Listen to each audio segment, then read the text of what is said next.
So if you can please tell us, what are we doing about the boy child to make sure that the boy child protects the girl child, but also improve their education outcomes so that they can outsmart the girls? So re bile mo magareng that issue. Ya gore ge re bereka le both the genders. Re bereke together as a collective. So language e re bulelang kudu, and the center of this program is adolescent and young people. Mara, that does not mean we neglect the issues of the different genders, because there are issues that affect girls that must be addressed. There are issues that affect the boy child that must be addressed specifically. But as we are addressing those issues in their own corners, we are all collectively joined together by the issue of addressing the issues of adolescent and young people. So tell us, how does sport contribute to the agenda that we are driving with DAV of self-esteem for our girls? Okay. So the sport with women has been growing significantly. Beyond that, we've had Patrice Motsepe's school league starting, with the various areas, with the regions of SAFA. We've had lots of leagues starting where you can play club football, the schools especially in the greater areas, and that's one of the issues we face, which I'll come to. The areas which are densely populated, or your Gautengs, your KZNs, your Western Capes, there where it's densely populated, we get more success. So we need to talk about how we can come here to Limpopo and help our girls. I was very sad when the speaker asked how many of the girls play football. And when I looked around, I see none of the girls put their hands up. So for me, it's very sad. I need to come here and introduce football, try and do something to uplift the soccer in the areas that are not predominantly successful with soccer within our leagues. Your last parting words, Muzi? Yeah.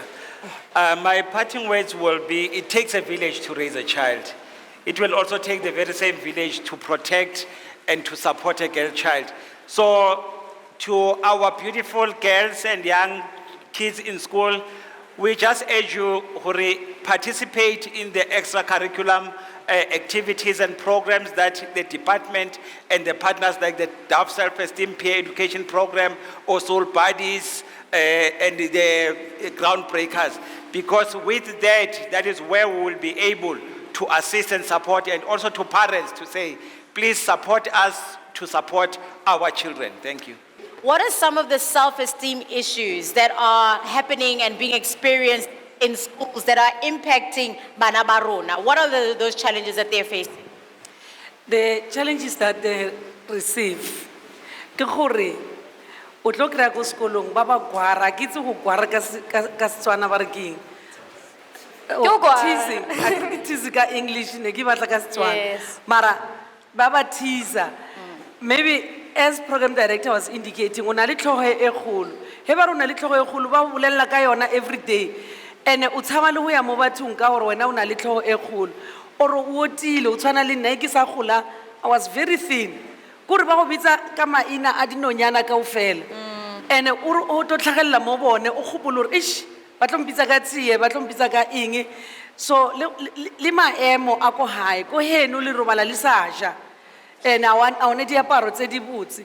Then o kry-a ba go gwara ka tsone gore wena o apara ntho e one every day. And ntho e feleletsa ira gore ngwana a ska ba le self-esteem a tshabe o tlhagelela mo pila batho. What are some of the steps that the government has taken to ensure that a terrible tragedy like what happened to Rufuno does not happen again? Our schools normally have life orientation as part of the curriculum. They also would have a safety committee which is supposed to look at just the general learner well-being. So we have a program of learner well-being, but as the DM is saying, some of like the Lifuno matter, the school's a big school, schools are big, we focus on learning and teaching, and some of the things can go through the cracks. If children don't report, and that's why you need to have a very good rapport with your school, with your teacher. if children don't report being bullied, because bullying happens in the corner, doesn't happen in the classroom. It happens in the buses, it happens at home, and that's why all of us, even as parents, have to begin to see when a child is unhappy, but also circumstances which also add on the children's unhappiness. And there are some of the things which, it's a pity I don't want to talk about Lifuno in particular, but there are things that add on the pressure yabana.